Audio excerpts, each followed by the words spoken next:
欢迎来到新闻和活动频道，请订阅和分享已更新有关当今最着名明星的最新信息。首华坠海风波过去5个月后，28岁王一博突然传来好消息，竟藏着这样的惊喜。一个顶流最危险的时刻，未必是在舆论场上被围观，反倒可能真挂在悬崖边。首一滑坠进海里之后，大家才突然发现，他像是从那个熟悉的娱乐工业里拐了出去。王一博这几年给外界留下的印象很分裂，一边很多人记得他是《陈情令》之后迅速完成阶层跃升的那类艺人，从综艺里的年轻面孔一下走到大制作、红毯、商务、热搜中心。另一边，近些年再提起他，冒出来的关键词却不再之影视、代言、晚会，而是悬崖、攀岩、赛车、纪录片，甚至还有那次让不少观众看出冷汗的坠海画面。怪就怪在这2019年那个夏天，《陈情令》把王一博推上去速度太快，快到很多人来不及讨论他原本什么样，就先急着判断他将来会成为什么样。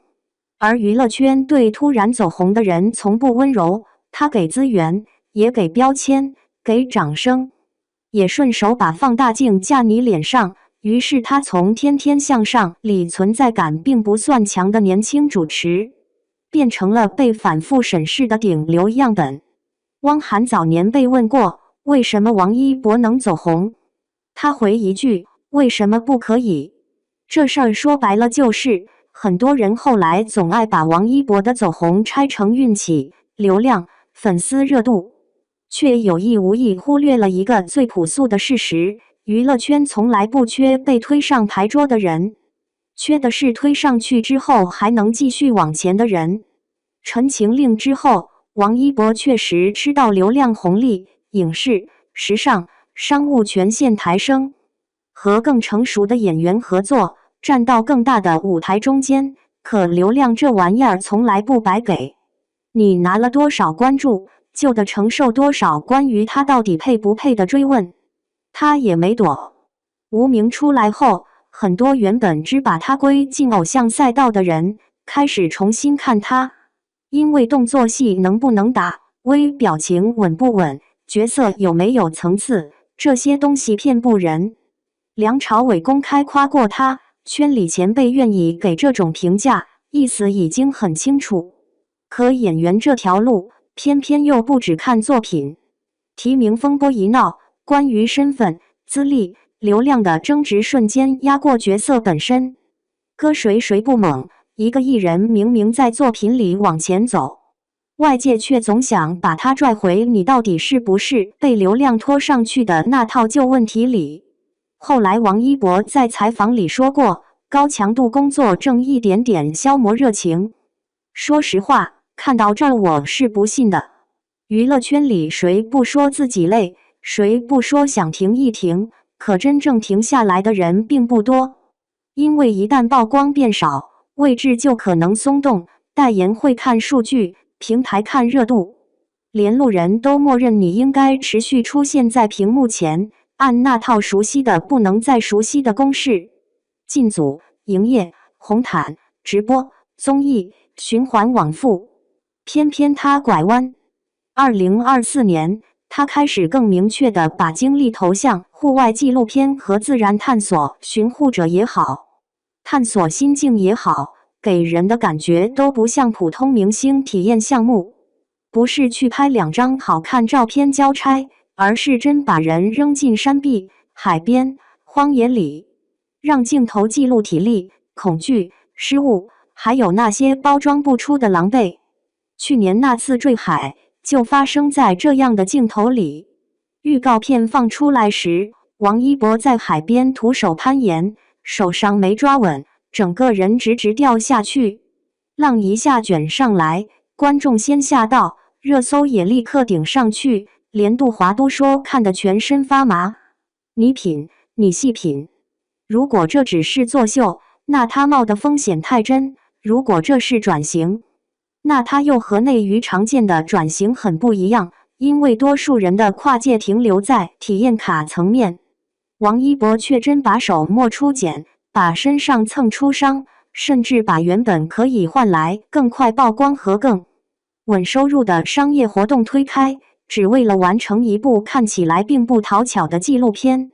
这操作我是真没看懂，直到后来探索心境，把泰利奖再拿一次，前后对照才有点意思。5个月前大家还围着那次坠海争论有必要吗？5个月后，专业奖项把答案给出一半，至少说明这作品不只是流量明星自我感动，它在完成度、感染力、专业呈现上站住了。有时候我会想起另一个不相干的画面，早些年采访过一位老演员，他说自己年轻时最怕的不是没戏拍，而是戏拍太顺，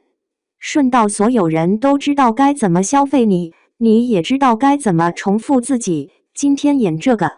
明天还演这个，观众鼓掌，制片人满意，只有你心里发空。因为那不是成长，那只是熟练，话糙理不糙。再回头看王一博这2年，很多事就接上，他没真离开娱乐圈，巴黎时装周照样去，新华社相关海报照样能上热搜。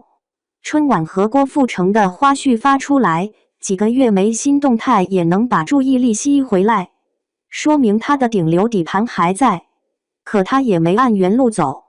别人忙着在镜头前维持持续可见，他跑去赛车，甚至以选手身份站上跑车锦标赛赛场，在56辆车里拿到业余组靠前成绩，别人拼营业频率，他名字又出现在韩红基金会的年度报告里，低调得很，懂的都懂。